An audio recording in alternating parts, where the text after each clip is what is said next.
하나님의 말씀은 신약성경 요한복음 10장 26절 27절을 보겠습니다. 합독하겠습니다. 시작. 너희가 내 양이 아니므로 믿지 아니하는도다.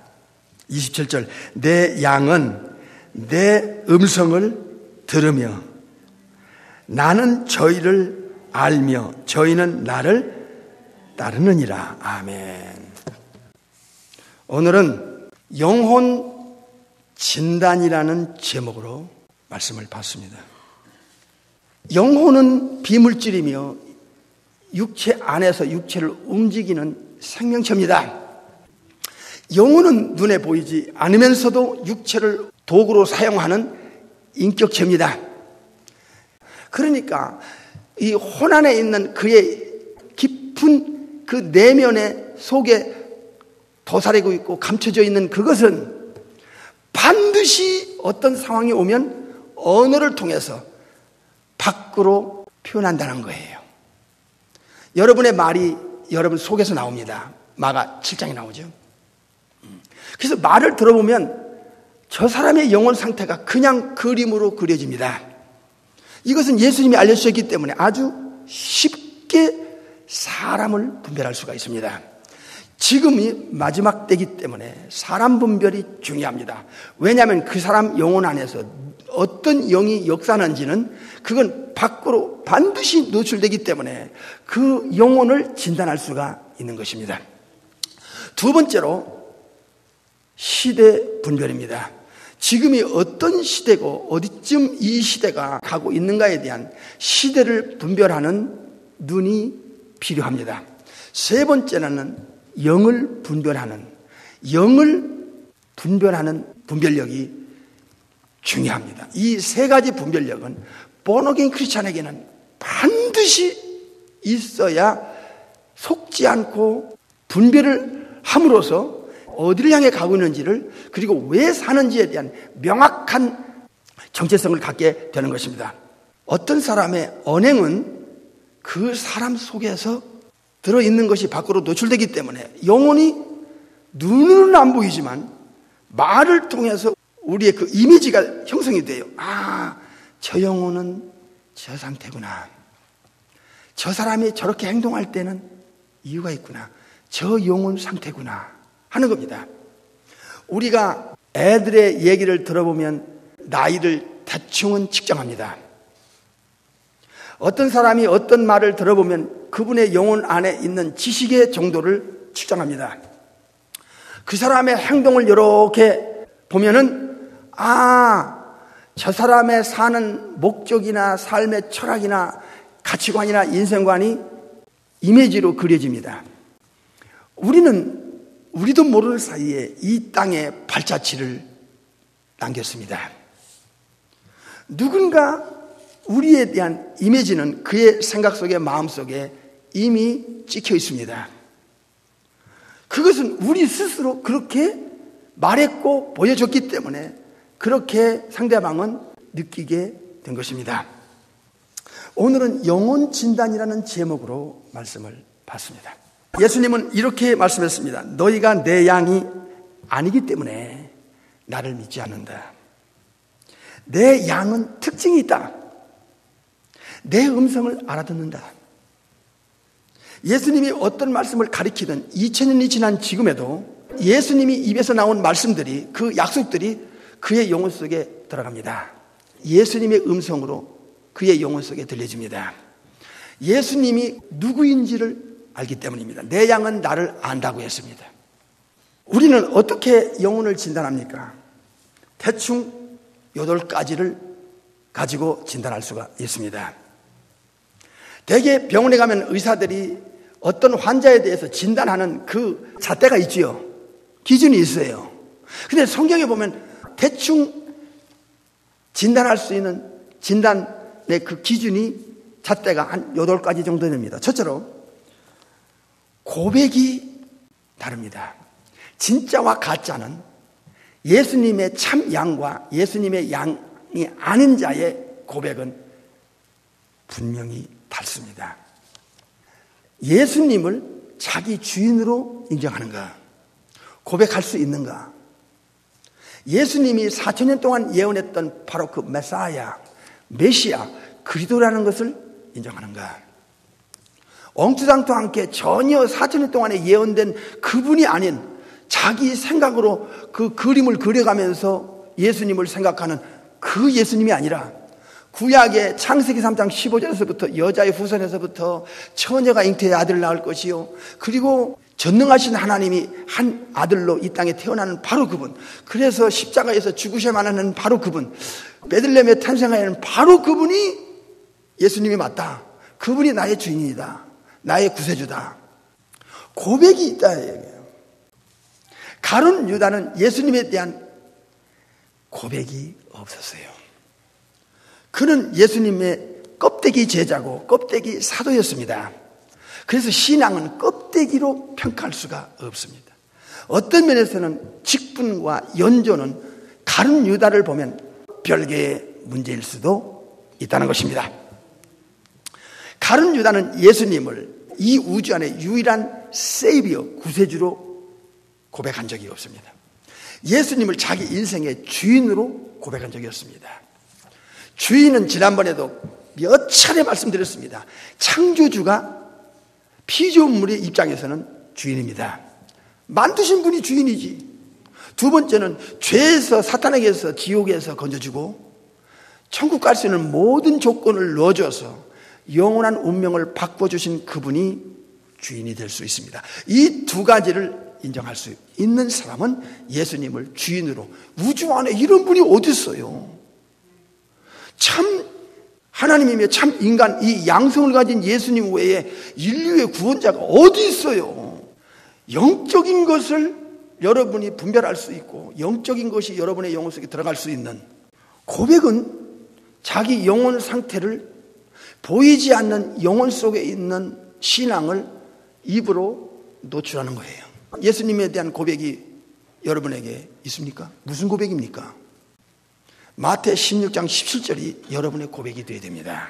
가룟 유다는 3년 반을 예수님을 따라다니고 그 좋은 말씀, 그 엄청난 약속, 그 엄청난 이적 기사를 다 봤는데도 예수님을 한 번도 구원받은 자의 영혼 상태, 즉 예수님의 양다운 고백을 안 했습니다. 주님의 몸된 교회 안에 예수님은 반복적으로 경고한 내용이 있습니다. 마태 7장에는 양가죽선 1위를 알려줬습니다. 속은 사탄의 영으로 이끌리는데 껍데기는 양을, 가죽을 둘러쓰고 교회 안에 들어옵니다. 이건 양을 잡아먹기 위한 1위의 변장술입니다. 마태 7장 15절. 사도행전 20장에는 흉악한 1위가 에베소 교회에 들어와서 양떼를 아끼지 않고 해칠 거라는 것을 사도 바울이 성령님의 지시를 받고 알려줬습니다. 성경에 보면 두아디라 교회나 버가모 교회 같은 데 보면 이 악령의 영을 받은 가짜 지도자가 나옵니다. 하나는 발람의 영을 받은 자, 이세벨의 영을 받은 자가 등장합니다. 거칠애로 그럴싸하게 보이고 윤리도덕적으로 그럴싸하게 보일지 몰라도 신앙은 껍데기가 아니라 속입니다. 명심하십시오. 그의 영혼 상태는 예수님에 대한 고백에서 분별됩니다. 이 고백은 자기가 예수님에 대한 인격적 인정이기 때문에 예수님을 어떤 분으로 내 마음속에 받아 모시는가, 인정하는가, 그거는 고백에 달려 있어요. 그 부르는 이름이 그의 영혼 속에 너무나 당연한 자연스러운 고백이에요. 우리의 믿음의 대상이 누구예요? 예수님이에요. 주 예수를 믿으라. 그리하면 너와 내 집이 구원을 얻으리라. 예수님에 대한 고백이 여러분은 마태 16장 17절의 고백을 하고 있는가? 요한복음 10장에 내 양은 나를 안다 이게야. 예수님이 누구신 것을 모르는 게 진짜 양이 아니라 이게요. 양은 알게 돼 있어요. 그러니까 이제는 자기 영혼을 자가 진단하는 여러분 당뇨병 환자들을 보니까 무슨 고혈압 환자를 보니까요. 집에 진단기가 있어요. 저도 그분한테 가봤더니 저를 재줘요. 혈압도 재주고 당도 한번 재주고 자가 진단을 하는 거예요. 육체도 그렇게 관리하는데 육체보다 100만 배 더 중요한 영혼을 어찌 관리 못하고 산단 말인가. 예수님이 여러분의 누구입니까? 5가지는 고백해야 돼요. 첫째로 나의 우주 안에 단 한 분밖에 없는 구세주라는 것, 세이버라는 걸 인정해야 됩니다. 두 번째는 자기 주인이라는 걸 인정해야 돼요. 영혼의 주인은 창조주여야 되고 구원자여야 된다 그 말이에요. 세 번째는 나를 영원히 다스려 주실 만왕의 왕입니다. 네 번째는 목자입니다. 내 영혼을 지금부터 영원토록 푸른 초장으로 잔잔한 물가로 인도하실 목자. 5번째는 하나님입니다. 이것이 예수님에 대한 예수님의 진짜 양의 고백은 당연한 것입니다. 영혼 진단의 2번째 기준은 관계입니다. 관계는 그 사람과의 끊을 수 없는 어떤 관계를 외적으로 표현합니다. 예수님은 요한복음 15장 3절에서 5절에 보니까 나는 포도나무에 너희는 가지다. 갈라디아 2장 20절에 내가 그리스도와 함께 십자가에 못 박혔나니 예수님과 함께 십자가에 장사 지냈나니 이젠 내가 산 것이 아니요 내 안에 그리스도 예수님이 사신 것이다. 이 관계는 자기 영혼을 진단하는 기준이요 잣대입니다. 예수님과 내 영혼과는 어떤 관계가 있는가? 이 관계가 안 돼 있으면 그 사람은 예수님의 양이 아니올시다. 그가 기독교의 어떤 직분을 받아서 가룟자처럼 사도라는 직분, 제자라는 직분 받았어도 그거는 껍데기에 불과합니다. 예수님과의 관계를 자기가 고백할 수 있느냐? 예수님은 나의 이 우주 안에 단 한 분 구세주입니다. 죄에서 원죄와 자범죄에서 근본적으로 나를 건져줄 자가 누가 있어? 이걸 진짜 아는 양은 이건 예수님의 사람입니다. 크리스찬이라는 것은 그리스도인이라는 뜻이고 그리스도인이라는 뜻은 예수님의 사람이라는 뜻입니다. 내가 십자가에 장사 지내고 내 안에 예수님이 계신 것, 우리 안에 성령님이 계신 것, 고전 3장과 갈라디아 2장, 고린도후서 13장 5절. 너희 안에 그리스도 예수님이 계신지 알지 못하느냐? 네 스스로 너를 점검하라는 거예요. 그렇지 않으면 너는 버리운 자다. 예수님이 네 안에 안 계시면 너는 버린 자식이야. 예수님과 상관없다. 그 사람은 예수님께로부터 받을 것이 아무것도 없습니다. 사실 울타리와 껍데기는 내용이 있고 본질이 있기 때문에 울타리도 필요한 것이고 껍데기도 필요한 거예요.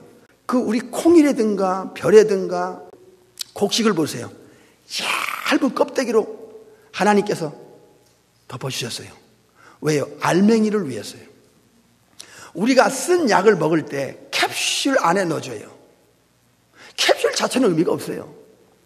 쓴 약을 먹기 위해서 캡슐이 필요한 거예요. 우리가 연조나 직분, 사실 이런 것들은 껍데기에 불과한 거예요. 내용은 뭐냐? 예수님이에요. 예수님이 내 안에 계시느냐 안 계시느냐 하는 게 중요한 것이지.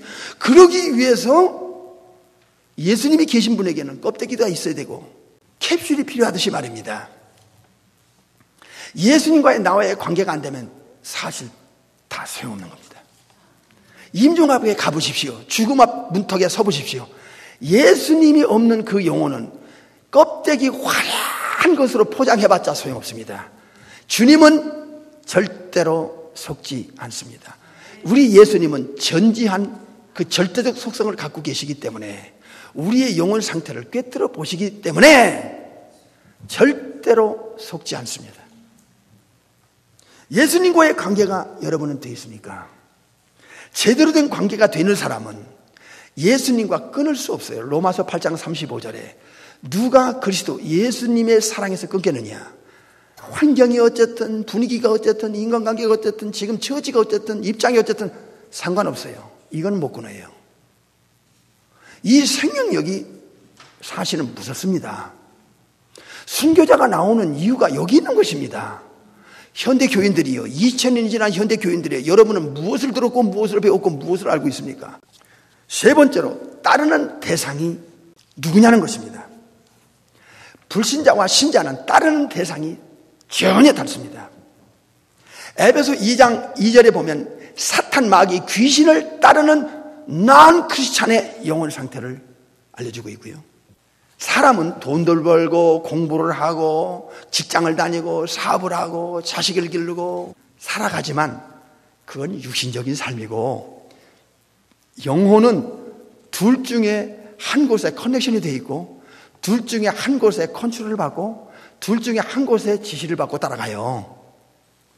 사탄 마귀 귀신을 따르는 사람은 이건 껍데기에 어떤 기독교의 옷을 입거나 직분을 갖고 사람들에게 보면 영적으로 죽은 자들은 안 보이거든. 껍데기만 보이니까 화려하게 보이는데 그 말과 그의 가르침과 그의 행동을 보면 이게 성령의 사람인지 예수님의 사람인지 사탄의 사람인지 귀신의 사람인지를 보이게 되어 있어요, 이미지로. 그래서 마지막 때는 영분별, 사람분별, 시대분별, 이것은 자기 영혼을 지키는 절대 잣대입니다. 따르는 대상이 여러분 누구입니까? 교회를 다녀도 분위기를 따라갑니까? 무슨 사람을 따라갑니까? 아버지와 한 영혼 사이에 중간에 I'm the way and the truth and the life, 아버지께로 갈 수 있는 모든 조건을 만들어주고 천국 갈 수 있는 모든 조건을 만들어주고 사탄에게서 죄에서 지옥에서 건져줄 수 있는 이 유일한 구원자가 누구입니까?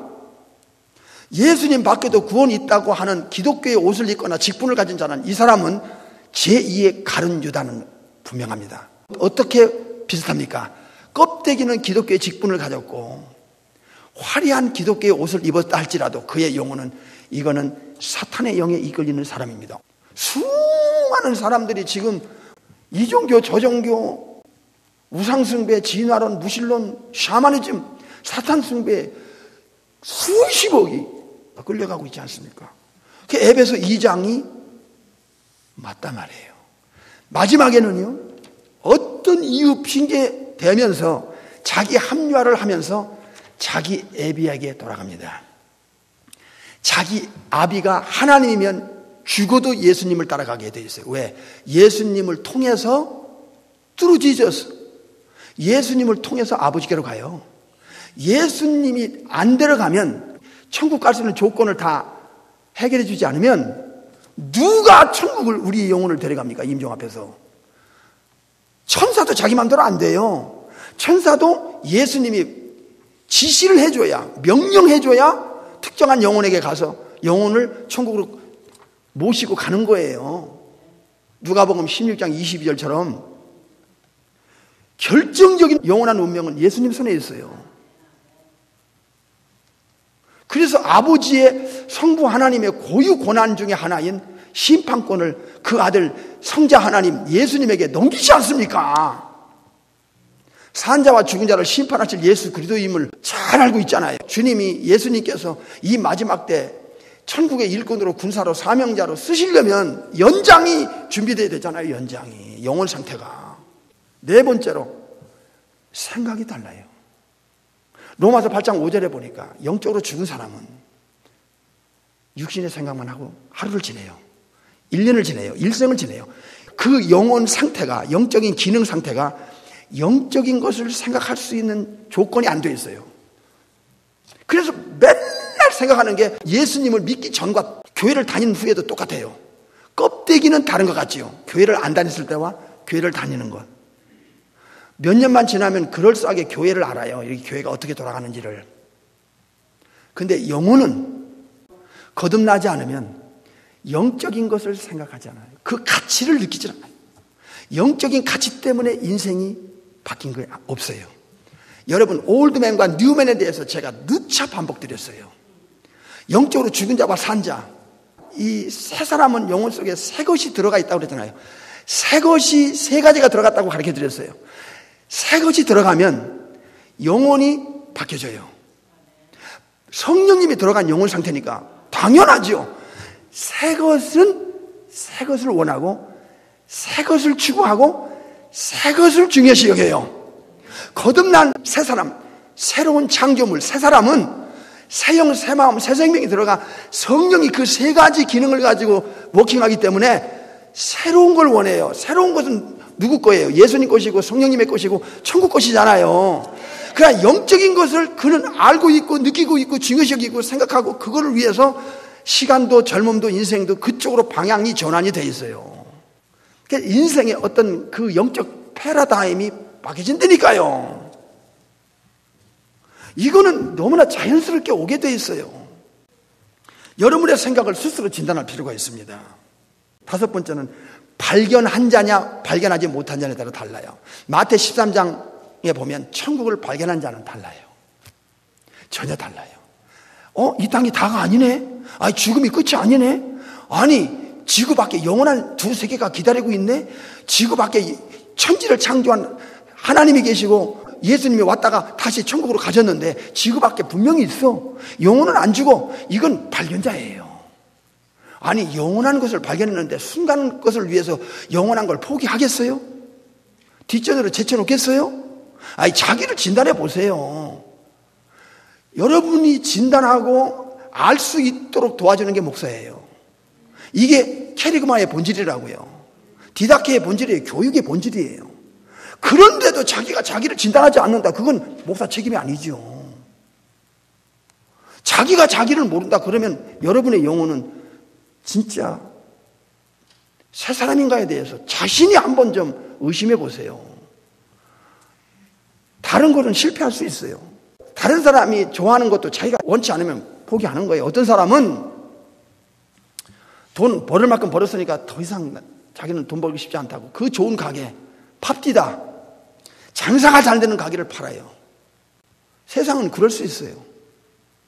그러나 천국을 발견한 사람이 천국을 어떤 이유 핑계 합리화를 시켜서 천국을 포기해요? 그건 발견하지 않은 사람이에요. 이 세상이 너무 중요하고 다로 알았어요. 육체가 다로 알았어요. 영혼이 있다는 걸 아는 순간부터 육체보다 영혼이 비교할 수 없이 중요한데 영혼 관리 안 하고 육체만을 위해서 영혼 팽개치고 살겠어요?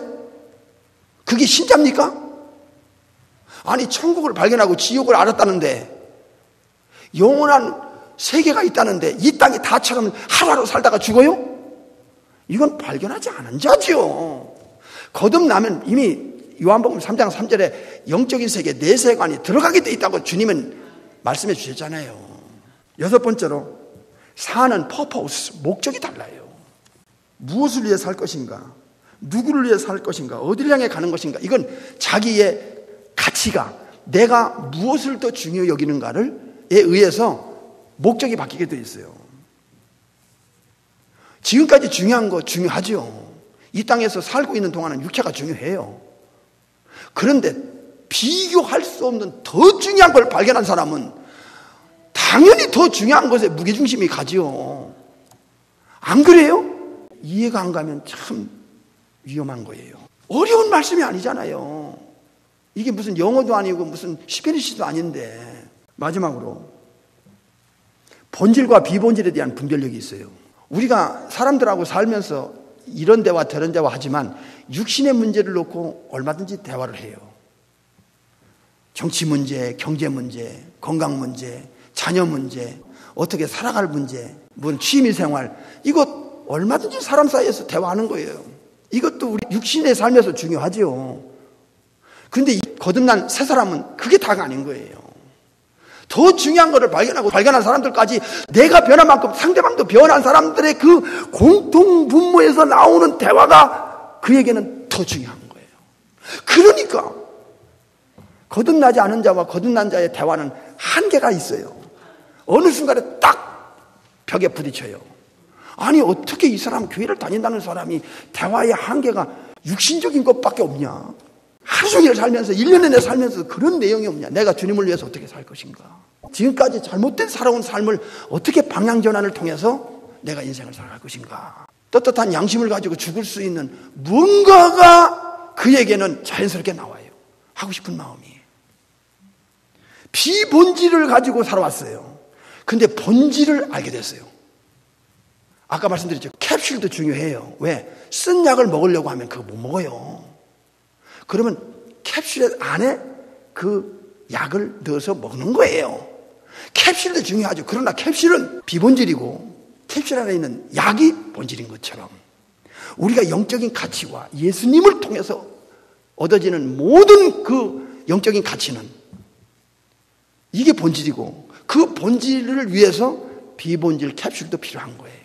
오늘은 영혼 진단이라는 제목으로 내 양과 내 양이 아닌 자의 특징을 아주 간단하게 그러면서도 명확하게 우리 주님이 요한복음 10장에서 알려주셨습니다.